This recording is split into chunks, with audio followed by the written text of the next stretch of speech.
And can I just start by thanking you for showing me around today, what you're doing, the capability that you've got here, the speed of development. And it's a real reminder for me, and I think for you, we've got a brilliant front line in our armed forces. We really do have such brilliant personnel serving every day, and we must always remember that and the courage and determination that they bring to everything that they do. But they can't do their job without you. You sit right there behind them, alongside them in many respects, and therefore they are first class and you are first class and need to be first class because they're going to be relying on what you're doing every single day. And I think I really saw that for myself this morning. It's really great to talk to you as well. Lots of people here from slightly different backgrounds, all working jointly on something that's so important for our country. So thank you for showing me around. Thank you for doing what you do, because, as has been said, you've chosen to do this, and this is something which is about the defence of your country, of our European and other allies working together. So this is really important. And I often say you can sit in Westminster and read a briefing about what people are doing, or you can go and see it for yourself. And there is no substitute for coming to see it for yourselves. And so I've really learnt a lot from you this morning, and thank you very, very much.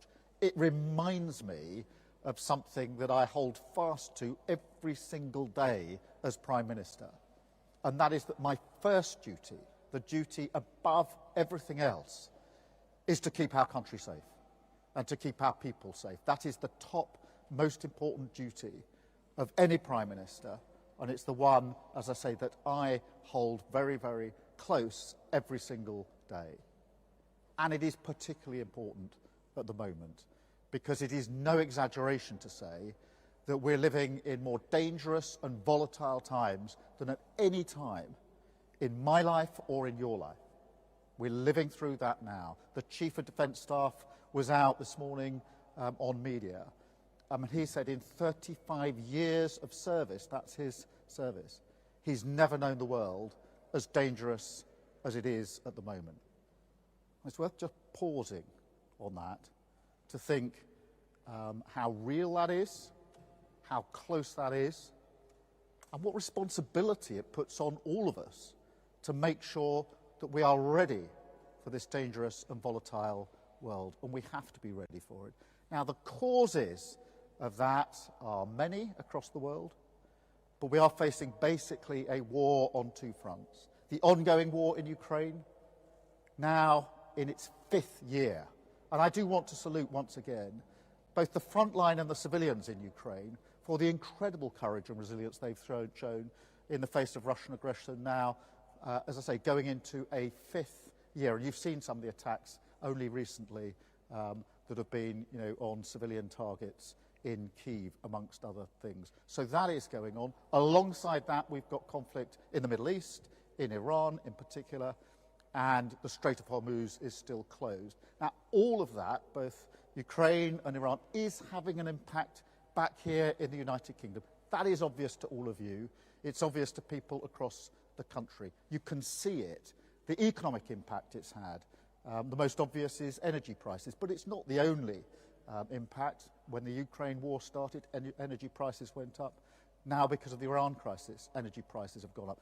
And everything else that follows from that has an impact on our resources, of course, because we put resource into Ukraine and capability into Ukraine, where we're doing incredible things with the Ukrainians, including some of what's going on in the collaboration that you're responsible for, and, of course, capability. And you will have seen that in the last few months we've deployed our armed forces in and around the Gulf states to defend them from attacks from Iran. And that means that our pilots were up in the sky within hours of the beginning of that conflict, taking out incoming that was aimed at civilians in the Gulf states, and of course our service personnel who are grounded there. Of course, that conflict is not just confined to the geography of Ukraine and the geography of the Middle East. It goes beyond that, because increasingly we're seeing state-backed attacks across our country and other countries. Cyber attacks, very, very common now, something we have to constantly battle. Incursions into our airspace, incursions into our waterways that we have to deal with, and the ever-present threat to our underwater facilities and capabilities, particularly the cables that are so vital to so many aspects of our life, including our economy. These are all ways in which we are drawn into these conflicts in a very, very real way.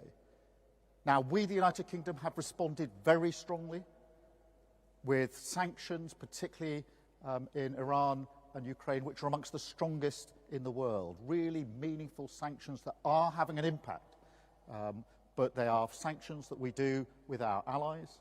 The action we've taken in relation to the shadow fleet that is supporting Putin in his war effort, again working with others, we're on that on a daily basis. And what we've done as a country by bringing together coalitions. So we had a coalition of the willing for Ukraine, which is UK-led, with France and Germany. That is a coalition of countries to provide the security guarantees that will be needed in Ukraine if and when we get to a ceasefire. So hugely important work with a lot of military planning that's gone into that.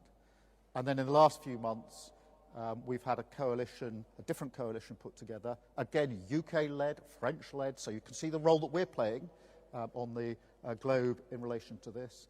That coalition is aimed at giving reassurance for passage of vessels through the Strait of Hormuz as soon as it's safe for them to go through. Because in our discussions with those that operate the vessels, energy companies, bankers, insurers, etc., they want reassurance before they will go through that Strait of Hormuz, and it's our responsibility to put that capability there. And again, a lot of military planning has gone into that. So we are rising to the moment, but we have to ask ourselves what our priorities are for our country, and that's why I took the decision that we would increase defence spending to 2.6%. And so we've already taken that step.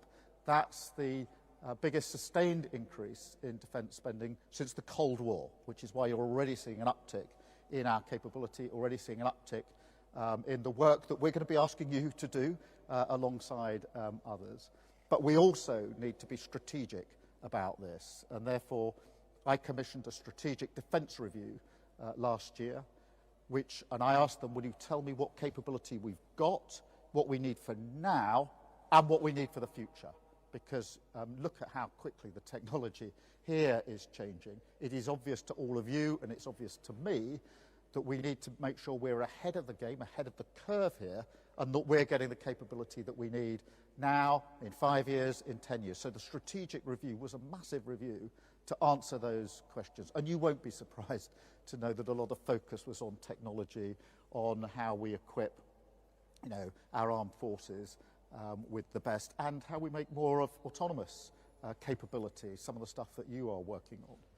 Now, in order to put that strategic review into effect, we've got a defence investment plan. So that is the plan that says, here's the money that goes with the capability. We bring the two together, and it is another step up. It is another increase in spending, but it is necessary. It's the right thing to do to defend our country. Now, we've been working on that defence investment plan for some time, very closely with our armed forces, as you would expect, because we need that interaction. What is the capability that you most need in what time period with the MOD, and actually across government, because this is a cross-government priority. And that will now be published before the NATO summit, which is in just a few weeks' time. A very important summit where countries across the world come together. NATO, of course, the single most effective military alliance the world has ever seen. And if you needed any reminder about the importance of this, it is our intelligence assessment and the assessment of other countries in NATO that there could be an attack by Russia on NATO as soon as 2030. So you can see the urgency and the priority that we're putting behind this. Now, that defence investment plan will be really important. It will be very much focused on the capability of the future that we need to defend our country. It will mean more work for you and other people like you around the country, because I'm really determined that as we increase defence spend, which we've already done, as we implement the Defence Investment Plan, which will be published in coming weeks, it's really important that what goes alongside that is good, well-paid, skilled jobs in this country, because this is the first priority for our country. But it needs to be felt in every community across the country. Every community needs to see the opportunity that is here in this for those good, well-paid jobs wherever they are. And with different capability, with different technology, the chances for those jobs to be in different places is enormous. And therefore, it will be conditional that this money, this capability, comes on the condition that those jobs across the country go with it. So that is coming in the next few weeks. You will keenly look at that plan, because you will see reflected in it some of what you are doing, and you will realise, as everybody will realise, that this is the single most important thing for our country. The most solemn duty of a Prime Minister, but also an opportunity for us to build on what we are, which is one of the leading countries when it comes to defence and security. I am proud that when there are coalitions put together to deal with Ukraine or Iran, it is the UK that is in a leading position. And you should be proud as well, because it is the reputation of our armed forces, the reputation of those that sit behind our armed forces, that's you and everybody else working in this sector, that gives us the ability to be in that leading position, shaping what is happening and defending our country. So thank you for letting me be here this morning. Thank you for showing me your capability. Thank you for reminding me with the flag over there of the vital link in defending Ukraine and the way in which we're working there. This is about the single most important thing in our country, and that is defence and security of our country and everybody within our country. And as I say, every single day I remind myself that that is my first priority, the first priority of my government. Thank you very much for listening. Thank you for showing me around. I'm going to come and have more of a chat with you now. Thank you.